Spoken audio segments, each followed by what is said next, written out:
You said it this morning. Maybe in the mirror, maybe in the car, maybe just inside your head in that quiet space before the day fully started.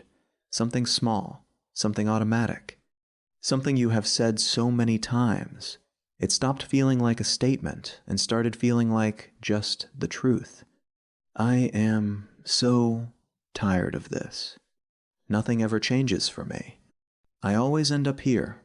This is just who I am. You did not think twice about it. Why would you? It was just a thought, just words, just the honest, unfiltered expression of a moment that felt heavy. But here is what nobody told you about those words. They were not just words.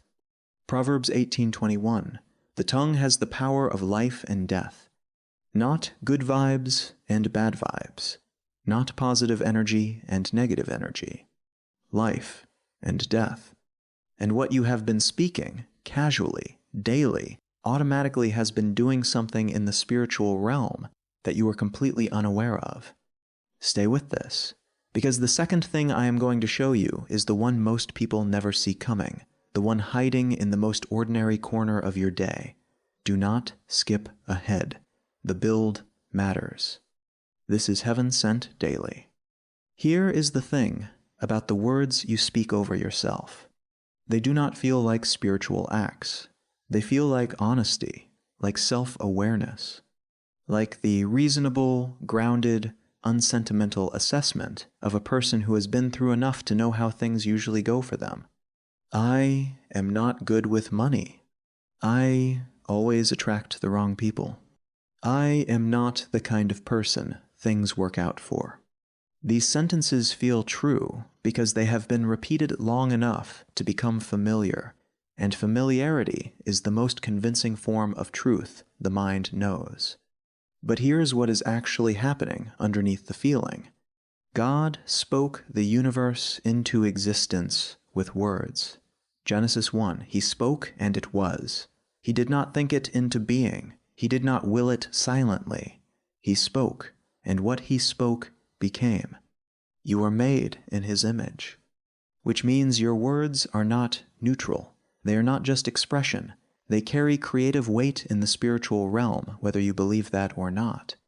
And what you have been creating day after day, in the ordinary unguarded language of your inner life, has been building a structure that the enemy is very comfortable living inside. He does not need to curse you. You have been doing it for him. Ephesians 4:27. Do not give the devil a foothold. A foothold is not a dramatic invasion. It is a crack, small enough to dismiss, large enough to matter. And every word spoken in agreement with what the enemy says about you, rather than what God says about you, is a crack opened in real time. You have been opening them every morning before the day even starts. But there is something else, something you have not connected to this yet, something that has been working alongside the words quietly, in the background, in the hours you thought were harmless. This is the one that is going to stop you cold. Think about the last 3 nights. Not the dramatic ones, the ordinary ones, the ones where the day wound down and the phone came out and you just settled in, watched something, scrolled through something. Let the content come without being particularly intentional about what it was. Nothing serious, just unwinding.